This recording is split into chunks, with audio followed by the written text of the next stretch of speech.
Before we descend into the labyrinth of Tehran's streets and the high-stakes world of deep-cover espionage, I have a small request. If you are fascinated by the hidden gears of history and the operations that shape our world from the shadows, please subscribe to this channel. Hit the notification bell. The next secret is already waiting to be uncovered, and you won't want to miss it. Now, let us return to 2011. North Tehran. The city of Tehran in winter is a study in grayscale. The Alborz Mountains, usually majestic and snow-capped, are often swallowed by a thick, suffocating blanket of smog that trapped the exhaust of 3 million cars against the valley floor. For the residents of the affluent northern districts, the air tasted of sulfur and unburned hydrocarbons. For Layla, standing on the balcony of a second-story commercial flat in the Elahiye district, it tasted like opportunity. Layla was not her real name, of course. In Tel Aviv, she was known as Unit 8200's most promising analyst-turned-field operative, a woman whose understanding of Farsi was so complete she could distinguish between a Tehrani accent and an Isfahani dialect within 3 syllables. But here, in the heart of the Islamic Republic, she was Layla Farhadi, a dual national returning from a decade in London to give back to her homeland. Her mission was audacious, even by the standards of the Institute. The objective wasn't a person, a building, or a computer server. The objective was a demographic. Intelligence indicated that the Iranian nuclear program was hitting a bottleneck. Not a material bottleneck. They had the centrifuges and the uranium, but a knowledge bottleneck. The sanctions were biting. Iranian scientists, brilliant as they were isolated.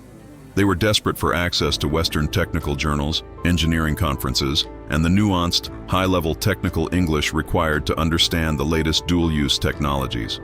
Mossad didn't want to stop them from learning. Mossad wanted to be the ones teaching them. The plan was codenamed Operation Blackboard. The goal was to establish a premium, high-end language institute specifically marketed toward the engineering and scientific elite, a place that offered what no other school in Tehran could: technical English for advanced engineering. As Layla looked out over the traffic-clogged street, watching the Peugeots and Paycons jostle for position, she adjusted the silk hijab covering her hair. The building behind her was empty, smelling of fresh paint and sawdust. By next month, if the timeline held, it would be the Tehran Institute for Advanced Technical Studies. To the casual observer, it would be a classroom. To the directorate in Tel Aviv, it would be the most sophisticated listening post in the Middle East. Every desk would be a sensor, every computer a conduit, and every student, unwittingly, an informant. But building a lie of this magnitude required more than just rent money and furniture. It required a legend, a backstory so watertight that the Vivak, Iran's Ministry of Intelligence, could poke at it for months and find nothing but solid concrete. Layla turned back into the room where a man named Reza, her operational partner and supposed business manager, was arguing with a contractor about the wiring. "The servers need to be in the basement for cooling," Reza was saying, his Farsi loud and authoritative. He caught Layla's eye. They both knew the servers weren't just for the student network. They were the brain of the operation, designed to siphon data from every USB drive plugged into the school's terminals. The contractor, a heavy-set man wiping sweat from his brow, nodded. "It will cost extra for the ventilation." "Pay him," Layla said, stepping inside. "We are building the future here. We do not cut corners." The contractor smiled, smelling the money. He didn't know he was wiring a trap. He didn't know that the future Layla spoke of involved the systematic dismantling of his country's most sensitive secrets, one vocabulary lesson at a time. Espionage is 90% paperwork and 10% adrenaline. In a bureaucratic state like Iran, the paper trail was the most dangerous terrain an operative had to navigate. One missing stamp, one inconsistent date on a permit, and the entire operation could unravel before the first student sat down. Layla spent the first 3 weeks of the operation fighting a war not with guns, but with tea and confections. She sat in the waiting rooms of the Ministry of Education and the municipality, clutching a leather briefcase filled with documents forged by the finest artisans in the Israeli intelligence community. Her backstory was calibrated to appeal to the regime's pride while allaying its paranoia. She was presented as a patriot who had studied abroad, but rejected the decadence of the West to bring knowledge back to the Islamic Republic. The narrative was perfect. We need our scientists to understand the enemy's language so we can defeat them technologically. It was a pitch that worked on the vanity of the mid-level bureaucrats. Mrs. Farhadi, a bespectacled official at the municipality, said, reviewing her application for the third time. He tapped a finger on the paper. You wish to teach technical English. Why not just general English? We have many schools for that. Layla adjusted her posture, projecting the confidence of a wealthy, educated woman who was used to getting her way, but who remained respectful of authority. Because, sir, general English does not teach a mechanical engineer how to read a schematic for a high-pressure vacuum pump. It does not teach a nuclear physicist how to interpret a paper on isotope separation. If we want Iran to be self-sufficient, our engineers must be able to read what the Americans and Europeans are writing. We are bridging the gap. The official paused. The mention of self-sufficiency was the key. It was the buzzword of the supreme leader. He nodded slowly.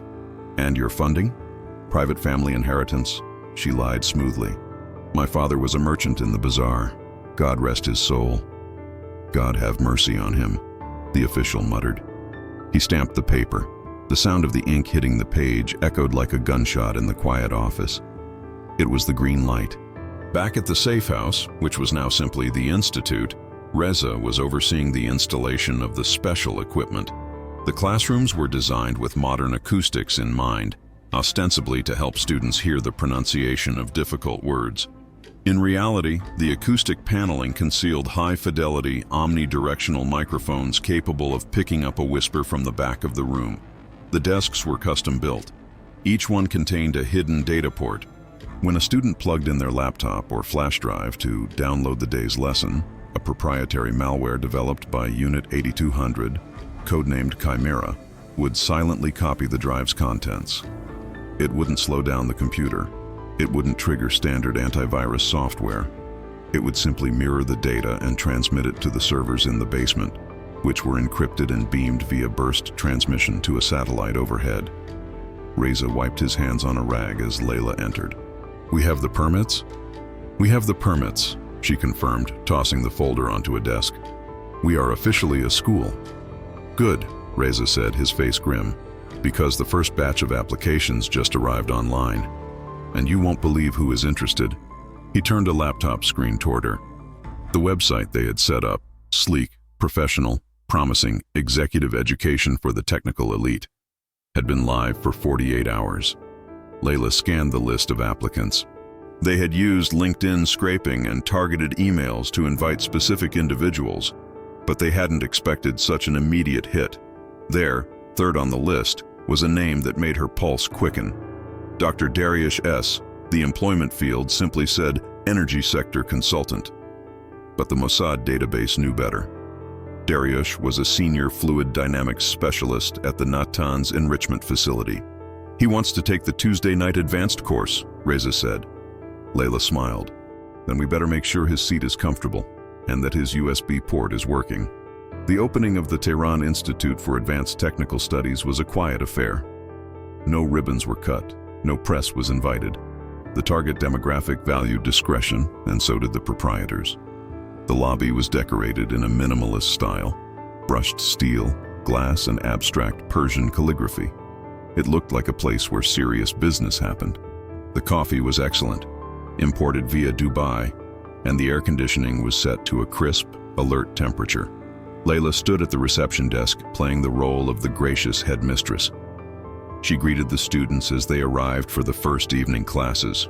They were mostly men, ranging from their late 20s to their 50s. They wore the uniform of the Iranian technocrat, button-down shirts, no ties, suit jackets, and carefully trimmed beards. They were nervous, not because they suspected espionage, but because they were proud men about to admit they needed to learn something. Welcome, gentlemen, Layla said in perfect cultured Farsi. Please, leave your belongings in the lockers if you wish, or take them to your desks. We are here to work. Among them was Dr. Dariush. He was shorter than his file photos suggested, with a weary stoop to his shoulders that spoke of long hours hunched over blueprints. He carried a battered leather satchel that he refused to let go of. "Dr. Dariush?" Layla asked, checking her clipboard. He looked up, startled. "Just Dariush, please, for the class." "Of course. You are in room B. Professor Hoffman is waiting." Professor Hoffman was actually an operative named Eitan, a German-born Israeli whose cover was that of a Swiss linguistic consultant. He spoke English with a precise European accent that Iranians associated with high-quality engineering. Inside room B, the trap was set. There were 8 students. Eitan began the lesson not with grammar, but with diagrams.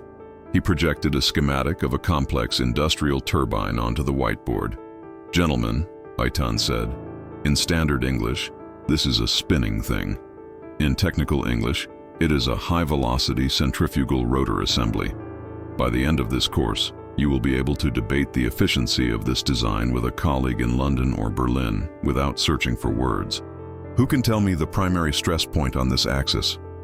The ice broke. These were engineers. They loved problems. They loved systems. For the next 2 hours, they forgot they were in a classroom. They argued about torque and tensile strength. And crucially, they began to use their own work as points of reference. In the control room in the basement, Reza sat with headphones on. The audio feed was crystal clear. "My current project involves similar stress factors," one student, a younger man named Farhad, was saying in the classroom. "But we are using miraging steel, so the tolerance is higher." Reza's fingers flew across his keyboard. Miraging steel. That was a controlled material, essential for centrifuge rotors. The fact that this student confirmed they were using it was a data point. "And the vibration?" Eitan asked in the classroom, playing the role of the curious teacher. "Does the steel handle the resonance frequencies?" "It is difficult," Farhad admitted, eager to show off his knowledge to the European professor. "At 60,000 RPM, we are seeing microfractures. We think it is a purity issue with the alloy." Reza froze. 60,000 RPM. That confirmed the spin rate of the new IR-2M centrifuges. This was gold, pure intelligence gold, voluntarily offered in a classroom debate. Reza tagged the audio file. Priority Alpha. Upstairs, the class ended. The students filed out looking energized. They had found a place where they could speak their language, the language of engineering, freely. Dr. Dariush stopped at the reception desk on his way out. "Ms. Farhadi," he said, This is a good school. The instructor knows his subject." "We aim to serve, Dariush," Layla said warmly. "Did you get the digital materials?" "Yes. I plugged in my drive. It downloaded very quickly." "Excellent. Study hard." As Dariush walked out into the cool Tehran night, the Chimera software on his flash drive was already dormant, hiding among his PDF files. But deep in its code, it held a mirror image of every document that had been on that drive, including, Mossad hoped, the maintenance schedules for the Natanz facility. By the 3rd month, the institute had become a hub. Word of mouth spread through the scientific community of Tehran like a virus. "There is a place in Elahia," they whispered, "where the coffee is real, the internet is fast, and the teachers understand what a capacitor is." The waiting list grew. Layla and Reza had to be careful. If they accepted too many random students, the signal-to-noise ratio would drop. They had to curate the admissions, accepting only those with connections to the Ministry of Defense, the Atomic Energy Organization of Iran, AEOI, or the Revolutionary Guard's missile program. They rejected applicants who were nobodies under the guise of the school being full. This exclusivity only made the school more desirable. Layla began to implement the second phase of Operation Blackboard, social engineering. The institute began hosting networking evenings on Thursdays. Ostensibly, these were for students to practice their conversational English in a social setting. In reality, it was a honey trap, not the kind involving seduction, but the kind involving intellectual vanity. Scientists working on top-secret programs are often the loneliest people in the world. They cannot talk to their wives about their work. They cannot boast to their friends. They carry the weight of national security on their shoulders, but they receive no public acclaim. At the institute, they found peers. One Thursday evening, Layla circulated through the room with a pot of tea. In the corner, Dr. Dariush was speaking with a younger man, a ballistics expert named Kavi. "The pressure from the ministry is unbearable. Dariush was saying, his voice low. They want the cascade operational by Nowruz, Persian New Year, but the power supply units are unstable. I know the feeling, Kaveh replied. We are trying to integrate the new guidance chips, but the supply from the Chinese intermediaries is inconsistent. The batch we got last month had a 40% failure rate. Layla poured tea for them, lingering just long enough to catch the eye of Kaveh. Gentlemen, please, no shop talk in Farsi, she chided gently with a playful smile.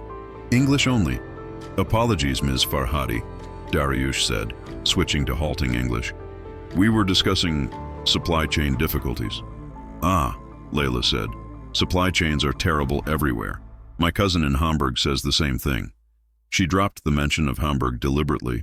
It was a known hub for illicit procurement. Hamburg, Dariush mused. We used to get good pumps from Germany, before the sanctions. Perhaps, Layla said, lowering her voice as if sharing a confidence. The Institute could help. We have access to certain academic journals and databases from Europe. For educational purposes, of course. If you need to look up specifications for compatibility, our library server might have what you need. Dariush looked at her.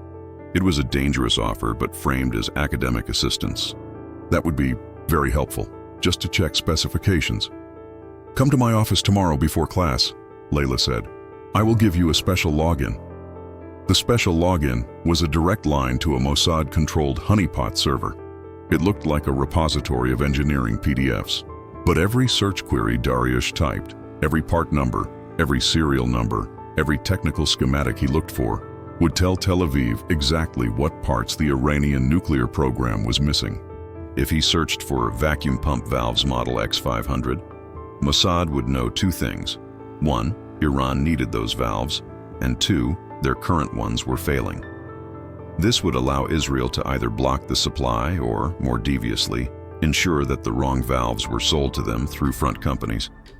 The volume of data coming out of the Institute was becoming a problem. It was too much to process in real time. The Chimera malware was harvesting gigabytes of data. Emails, design files, personal journals, photos of whiteboards taken with phones and transferred to laptops. Tel Aviv assigned a dedicated team of Unit 8200 cryptographers and analysts solely to the Blackboard feed. They worked in a windowless room in Herzliya, piecing together the puzzle of Iran's nuclear ambitions from the fragments collected in a classroom 1,000 miles away. Back in Tehran, the danger was escalating. Reza approached Layla one morning before the students arrived. He looked pale. We have a problem, he said, leading her to the basement. What is it? The cleaning crew, last night. I was watching the security feed. One of the cleaners, he didn't clean. Reza pulled up the video. It was grainy night vision footage. A man in a blue jumpsuit was moving through the empty classrooms, but he wasn't sweeping. He was looking under the desks. He ran his hand along the acoustic paneling. He took a photo of the server rack in the basement through the glass door. He's not a cleaner, Layla whispered. No, Reza said. He moves like a cop, or counterintelligence. Did he find the mics? I don't think so. They are deep in the wall, but he suspects something. He spent 5 minutes looking at the HVAC vents. The HVAC vents hid the backup power supply for the surveillance system. VVAC is sniffing around, Layla said, her mind racing. It was inevitable. We have too many high-value targets in one building. Do we abort? Reza asked. The protocol was clear. If compromised, destroy the drives and vanish. Layla watched the footage again. The man was thorough, but he didn't look frantic. He looked curious. He hadn't called a SWAT team. He hadn't sealed the building. This was a preliminary sniff. No, Layla decided. If we run now, it confirms we are spies. They will hunt down every student we ever had. They will torture them to find out what they told us. We stay, but we change the narrative. How? We invite them in. 2 days later, Layla sat in her office. She had sent a formal letter to the local Basij militia commander and the district police chief, inviting them for a cultural compliance tour of the Institute. It was a gamble. The standard operating procedure for spies is to avoid attention. Layla was doing the opposite. She was betting that hiding in plain sight was the best camouflage. The cleaner from the video arrived, but this time he was in uniform. Captain Moradi. He had cold eyes and a notebook that seemed to contain the fate of everyone he met. "Ms. Farhadi," Muradi said, declining the tea she offered. "You have many important students here. We are blessed," Layla said. "We are helping the scientific jihad of the nation." "Indeed, but some are concerned. You teach English, the language of the great Satan. You use Western textbooks." "Science has no language, Captain," Layla countered, her voice steady. "But unfortunately, the manuals for the machines our country needs are written in English. If our engineers cannot read them, how can they build a strong Iran? We are stealing their knowledge. We are taking the enemy's weapon and making it our own." She pushed a folder across the desk. It contained the curriculum. It was heavily sanitized. It emphasized indigenous development and technological sovereignty. Muradi flipped through it. He paused at a page showing a diagram of a bridge. "And your computers?" he asked. "We have reports of heavy data usage. We stream video lectures," Layla lied. "Bandwidth is expensive, as you know." Muradi stood up. He walked around the office. He stopped in front of a painting on the wall. Behind that painting was a pinhole camera. Layla stopped breathing for a second. Muradi adjusted his belt. "We will be watching, Ms. Farhadi. Ensure that your cultural exchange does not become cultural invasion. If we find one piece of Western propaganda, one banned movie, one political discussion, you will find only engineering, Captain." Muradi stared at her for a long moment. Then he nodded. "Good day." As he left, Layla slumped back in her chair. Her hands were trembling. She checked the time. In 10 minutes, Dr. Dariush was coming in for a private tutorial. And according to the intel from the USB drives, Dariush was on the verge of a breakthrough with the centrifuge rotors. They had survived the inspection, but the clock was ticking louder now. The cleaner would be back, and next time he wouldn't knock. The winter deepened, and the smog over Tehran grew heavier, mirroring the atmosphere inside the institute. The tension was palpable, but for the students, it was the stress of deadlines and production quotas. For Layla and Reza, it was the tightening noose of counterintelligence. The breakthrough came on a Tuesday evening in late November. The city was blanketed in a cold drizzle. Dr. Dariush arrived for his session with Professor Hoffman, Aitan. He looked exhausted, his eyes rimmed with red, his hands shaking as he poured sugar into his tea. "They have moved the deadline," Dariush murmured, almost to himself. "The Fordo facility. They want the new cascade online by January." In the monitoring room, Reza signaled to Tel Aviv. "Fordo." This was a critical confirmation. The world suspected Fordo, a facility buried deep inside a mountain, was active, but the timeline was a mystery. Aitan, sitting across from Dariush in the soundproofed classroom, leaned in. He adopted a tone of sympathetic academic curiosity. "That is an aggressive schedule, Dariush. The fluid dynamics at that depth. The pressure variables must be a nightmare." Dariush nodded, his guard down. "It's not the pressure, it's the harmonics. The new carbon fiber rotors are lighter, yes, but when we link 164 of them in a series, the resonance creates a feedback loop. We had a catastrophic failure last week. 3 units disintegrated." "Disintegrated?" Aitan asked, keeping his voice neutral. "Was it a bearing failure?" "No," Dariush said, pulling a folded piece of paper from his pocket. He shouldn't have had it. It was a hand-drawn sketch, a rough schematic of the centrifuge array. He smoothed it out on the desk. "Look here, the magnetic suspension. It's fighting the control software. The Siemens controllers we hack. They have a lag." Aitan studied the drawing. His photographic memory recorded every line, every notation. "The lag," he suggested, "might be in the frequency converter." "Exactly," Dariush exclaimed, relieved to be understood. "But I cannot rewrite the firmware. I am a mechanical engineer, not a programmer. And the software team, they are paranoid. They won't let me see the source code." "Perhaps," Aitan said slowly, "if you had a diagnostic tool, something to monitor the frequency in real time." "Do you have such a thing?" "I have a simulation program," Aitan lied. "From my time at the Technical University in Zurich. It models harmonic resonance in high-speed rotors. I could run your numbers through it." Strictly for academic verification to see if your theory is correct. Dariush hesitated. This was a massive security breach, but he was desperate. He was terrified of failing the regime. He needed a solution. If I bring the data, Dariush whispered. Just the frequency logs, nothing else. Bring them, Aiton said. We will solve this equation. The next day, Dariush brought a flash drive containing the raw telemetry data of the Fordo centrifuges. He plugged it into the Institute's computer. The Chimera malware didn't just copy the data, it did something far more aggressive. It injected a payload. Mossad's cyber warfare division had developed a specific script based on the Stuxnet architecture, though smaller and more subtle. It masked the resonance issues. It would tell the control room at Fordo that the centrifuges were spinning perfectly stable, while in reality they would be vibrating just slightly out of sync, enough to cause wear, tear, and eventual destruction over months, but not enough to trigger an immediate alarm. Dariush left the Institute feeling relieved, believing the simulation had confirmed his theories. He didn't know he had just carried a digital virus back into the heart of Iran's most secret bunker. The operation was now yielding strategic results. The sabotage was subtle. Reports began to trickle in through other intelligence channels.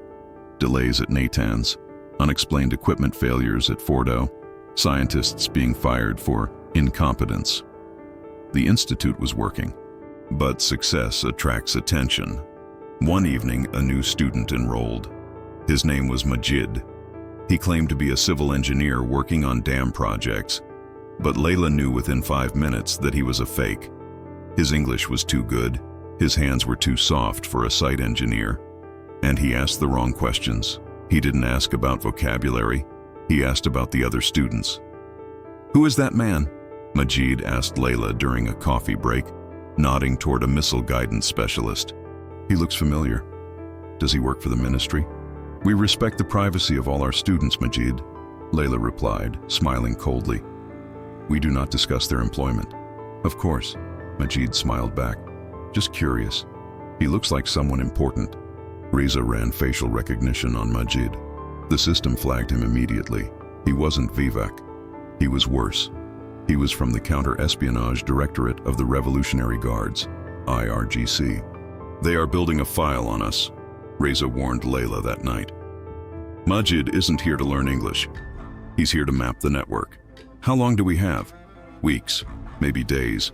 If he pressures one of the students, if he detains Dariush, we need an exit strategy," Layla said. "But we can't just disappear. It looks suspicious." "We need a reason to close," Reza said. "A legitimate reason." They brainstormed. A fire. Too messy. Bankruptcy. Too slow.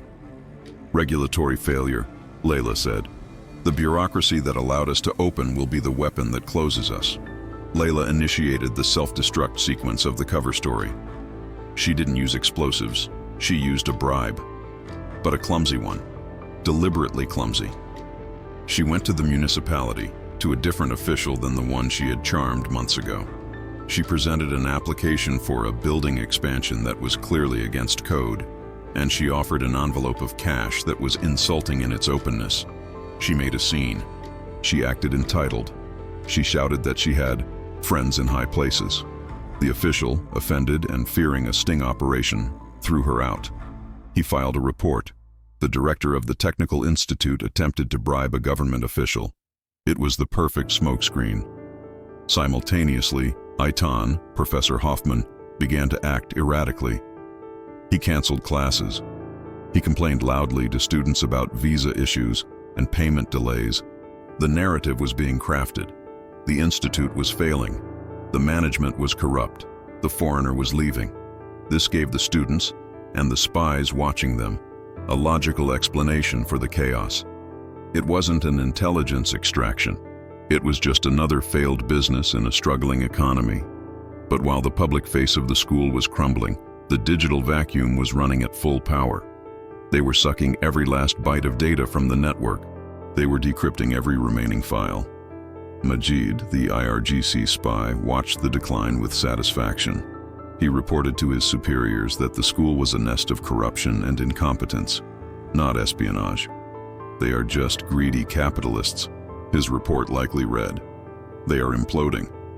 He relaxed his surveillance. He didn't know that the chaos was a choreographed ballet. The end came in January. The official closure notice was plastered on the glass door of the institute, closed by order of the municipality for regulatory violations. Inside, the building was dark, but the basement was a hive of activity. Layla, Reza, and Aitan were scrubbing the site. This didn't mean just wiping drives. It meant physical removal.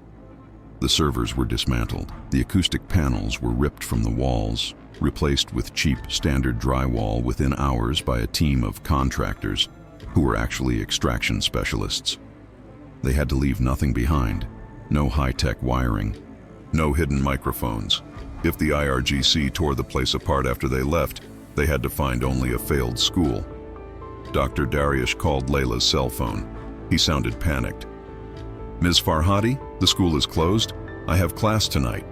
"I am so sorry, Dariush," Layla said, her voice sounding tearful. "The government, they want a bribe I cannot pay. They revoked my license. I have to go back to London. I am ruined." "But my studies," Dariush stammered. He wasn't worried about his English. He was worried about his connection to the outside world. "I am sorry," Layla said. "Professor Hoffman has already flown out. It is over." She hung up. She destroyed the SIM card. There was a moment of silence in the empty lobby. The smell of paint and coffee was still there, ghost of the operation. "We got it all?" Layla asked Reza. "We got the blueprints for the IR-2M. We got the Fordo telemetry. We got the names of 400 scientists and their specific roles. And we left a virus in their system that will plague them for years. Then let's go. Getting out of Tehran is harder than getting in. The airports are watched. The borders are tight. The team didn't fly out together. Aitan flew commercial to Dubai, his Swiss cover holding firm. He was just a disgruntled teacher leaving a bad job. Reza and Layla took a harder route.